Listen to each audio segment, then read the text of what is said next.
Find the effective stress intensity at a point 4 meter below ground level and 1.5 meter away from the line of action of a vertical point load of 250 kilonewton acting on the ground surface by this equation. അപ്പം ഇതിൻ്റെ ഈ ഈക്വേഷന് ഉള്ള ഒറ്റ ഫാർമുലാവേ ഉള്ളൂ sigma Z is equal to Q divide by Z square into 3/2 divide by 1 plus R by Z the whole square the whole power 5/2 ആണ്. ഈ Q എന്ന് പറയുന്നത് പോയിൻറ്റ് ലോഡാണ്, 250 kilonewton ആണ്. ഈ ഇസഡിന് പറയുന്നത് ഇതല്ലേ ഗ്രൗണ്ട്, ഓക്കെ, ഇതാണ് ഗ്രൗണ്ട് ലെവൽ. അപ്പോൾ ഇവിടെയാണ് ലോഡ് ആക്ട് ചെയ്യുന്നത്. അപ്പോൾ ഇത് താഴോട്ടല്ലേ ഇങ്ങോട്ടല്ലേ പോകത്തുള്ളൂ.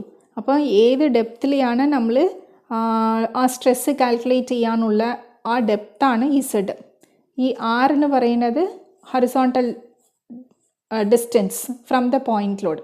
അപ്പോൾ ഇവിടെ സംഭവം എന്തുവാ, നമ്മൾ ഏത് പോയിന്റിലാണ് കാൽക്കുലേറ്റ് ചെയ്യാൻ പറഞ്ഞിട്ടുള്ളത്? At intensity at 0.4 meter below ground level and 1.5 meter abbey from the line of action. അപ്പോൾ ഇവിടെ നിന്ന് 1.5 meter തള്ളി ഏത് പോയിൻ്റാണ് depth?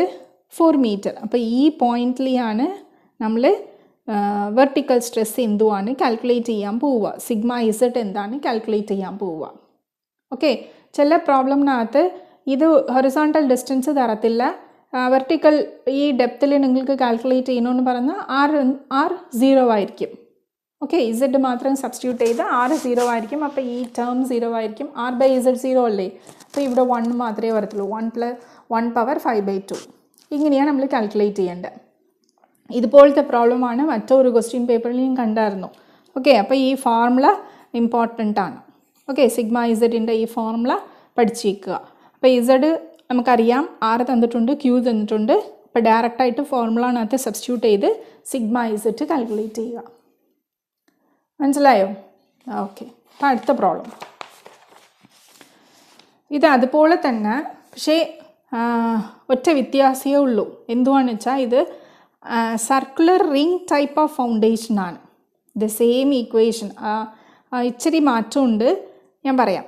A water tank is supported on a circular ring type of foundation. The ring is of 1.5 meter width and its external diameter is 8 meter. Compute the vertical stress as 1.5 meter depth beneath the center of foundation if the pressure on the foundation is 150 kilopascal. Okay, ring type foundation ആയതുകൊണ്ട് നമ്മൾ ഇവിടെ വരച്ചിരിക്കുന്നത് outer diameter തന്നിട്ടുണ്ട് 8. അപ്പോൾ outer radius എന്തുമായിരിക്കും? 8/2 4 അല്ലേ. വിത്ത് 1.5 തന്നിട്ടുണ്ട്. അപ്പോൾ inner എന്തുമായിരിക്കും? 4 - 1.5, അതുകൊണ്ടാണ് 2.5 എഴുതിയിരിക്കുന്നത്. ഓക്കെ, ഇന്നർ ഇത് ഔട്ടർ റേഡിയസ് ആണ്, ഇത് ഇന്നർ റേഡിയസ് ആണ്. അങ്ങനെയാണ് ഇവരിവിടെ റെപ്രസെൻറ്റ് ചെയ്യുന്നത്. AO AI എന്നാണ് റെപ്രസെൻറ്റ് ചെയ്യുന്നത്. ഓക്കെ, അപ്പോൾ നമ്മുടെ ഫോർമുല എന്തുവാന്ന് വെച്ചാൽ sigma Z is equal to ഇതാണ് formula.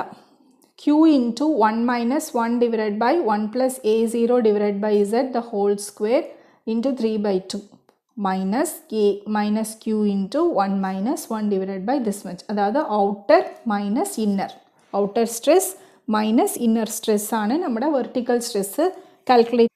Okay, outer diameter inner diameter ഇങ്ങനെ തന്നതുകൊണ്ടാണ് നമ്മൾ ഈ ഫോർമുല എടുത്തിരിക്കുന്നത്.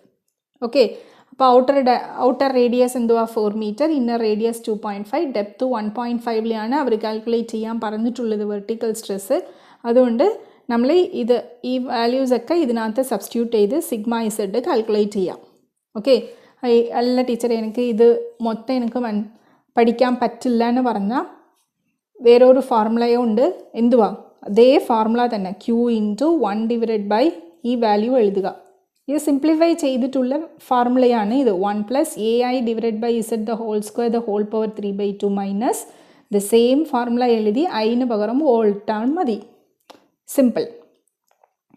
ഓക്കെ, അപ്പോൾ ഈ ഫോർമുലനകത്ത് സബ്സ്റ്റിറ്റ്യൂട്ട് ചെയ്താലും ആൻസർ കിട്ടും, ഈ ഫോർമുലനകത്ത് സബ്സ്റ്റിറ്റ്യൂട്ട് ചെയ്താലും ആൻസർ കിട്ടും. ഓക്കെ, അപ്പോൾ അത് വാല്യൂ സബ്സ്റ്റിറ്റ്യൂട്ട് ചെയ്ത് ആൻസർ എന്താണെന്ന് കണ്ടുപിടിക്കുക. ഓക്കെ, ഇത് ഇൻ കേസ് വെറും സർക്കുലർ ഇതുപോലത്തെ റിംഗ് ടൈപ്പ് ഫൗണ്ടേഷൻ അല്ല, സർക്കുലർ ഏരിയ മാത്രമേ ഉള്ളൂ, ഇങ്ങനെ ഫൗണ്ടേഷൻ ഇങ്ങനെയേ ഉള്ളൂ എന്ന് പറഞ്ഞാൽ ഫോർമുല ഇതാണ് q into 1 minus 1 divide by 1 plus A by Z the whole square the whole power 3/2. Okay, ഇതാണ് ഇതിലിരുന്നാണ് ഇതിൻ്റെ ഫോർമുല വന്നത്. ഇപ്പം നമ്മൾ എഴുതിയില്ലേ, ഇപ്പം ചെയ്തില്ലേ, ഇതിൻ്റെ ഫോർമുല ഈ പ്ലെയിൻ സർക്കുലറിൽ നിന്ന് വന്നതാണ്. ഓക്കെ, എന്ത് നമ്മൾ ചെയ്തു, ഈ ഫോർമുല അങ്ങനെ എഴുതി ഒന്നിനും A1 ഇട്ടു, ഔട്ടർ മൈനസ് ഇന്നർ. മനസ്സിലായോ?